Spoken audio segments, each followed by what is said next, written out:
বাংলাদেশের জন্য বিশ্বকাপ বয়কটের গুঞ্জনের মাঝেই পাকিস্তানের ইউটার্ন।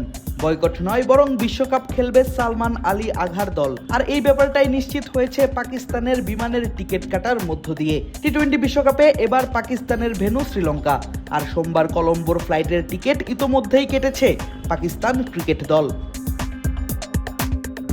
পাকিস্তান ক্রিকেট বোর্ডের এক সূত্রের বরাত দিয়ে 28 জানুয়ারি টেলিকম এশিয়ার এক বিশেষ প্রতিবেদনে বলা হয়েছে, বিশ্বকাপে অংশগ্রহণ নিয়ে অনিশ্চয়তা থাকা সত্ত্বেও পাকিস্তান দল অস্ট্রেলিয়া দলের সাথে লাহোর থেকে এয়ারলঙ্কার ফ্লাইটে কলম্বো যাওয়ার জন্য বুকিং করেছে।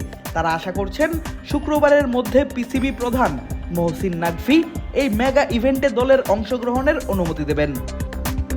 এখন যে কোনো ব্র্যান্ডের পুরাতন এসি বদলে নতুন ওয়ালটন এসিতে উপভোগ করুন 25% ছাড়। বিশ্বকাপের প্রস্তুতি নিতে 3 ম্যাচের টি-20 সিরিজ খেলতে টিম অস্ট্রেলিয়া বর্তমানে অবস্থান করছে পাকিস্তানে। আর সিরিজ শেষে দুই দল একসঙ্গেই উড়াল দেবেন শ্রীলঙ্কায়, খেলতে যাবে টি-20 বিশ্বকাপ। বলা হচ্ছে এমনটাই, যদিও এখন অবধি কোনো সুস্পষ্ট বার্তা আসেনি পাকিস্তান ক্রিকেট বোর্ড কিংবা পাকিস্তান সরকারের পক্ষ থেকে। বিশ্বকাপকে সামনে রেখে কি হবে দলটির পরিকল্পনা, এ নিয়ে পাক প্রধানমন্ত্রী শেহবাজ শরীফের সঙ্গে আলোচনা করেছেন পিসিবি সভাপতি মহসিন নাকভি। সেই আলোচনার পর নাকভি জানান, আগামী শুক্রবার বা সোমবারের মাঝেই আসতে যাচ্ছে চূড়ান্ত সিদ্ধান্ত। তবে পাকিস্তানের বিমানের টিকিট কাটা নিশ্চিতভাবেই প্রমাণ করে বিশ্বকাপ বয়কটের অবস্থান থেকে সরে এসেছে পিসিবি।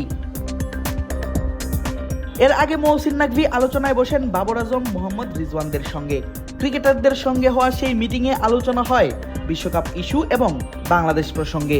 ক্রিকেটাররাও জানান, যেই সিদ্ধান্তই নিক পাকিস্তান, ক্রিকেটাররা করবেন সমর্থন। তারপরই পাকিস্তানের একাধিক মিডিয়ার খবর, পুরো বিশ্বকাপ বয়কট না করলেও বাংলাদেশের সঙ্গে হওয়া অন্যায়ের প্রতিবাদে ভারতের ম্যাচ বয়কট করতে পারে পাকিস্তানের ক্রিকেটাররা। সেই সঙ্গে পুরো বিশ্বকাপে হাতে চাপাতে পারে কালো আর্মব্যান্ড। শুধু তাই নয়, বিশ্বকাপে প্রতিটি ম্যাচ জয় উৎসর্গ করতে পারে বাংলাদেশের ক্রিকেট ফ্যানদের জন্য। তবে বিশ্বকাপ নিয়ে পাকিস্তানের চূড়ান্ত সিদ্ধান্ত জানতে অপেক্ষা করতে হবে সোমবার অবধি। সেদিনই জানা যাবে কোন পথে হাঁটছে মহসিন নাকভির পিসিবি। এর আগে ভারতের নিরাপত্তা শঙ্কায় সেখানে যেতে অস্বীকৃতি জানায় বাংলাদেশ ক্রিকেট বোর্ড বা পিসিবি, আবেদন করে ভেন্যু পরিবর্তন করে শ্রীলঙ্কা দেয়ার। তবে আইসিসির এমন দাবিতে অস্বীকৃতি জানালে বিশ্বকাপ থেকেই সরে দাঁড়ায় বাংলাদেশ।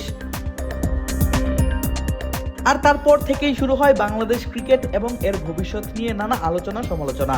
সেই আলোচনার মাঝেই পাকিস্তান ক্রিকেট ইঙ্গিত দেয় বিশ্বকাপ বয়কটের। আর মাত্র কদিন বাদেই বিশ্বকাপ মাঠে গড়ানোর কথা থাকলেও সেই ধোঁয়াশা কাটেনি এখনো।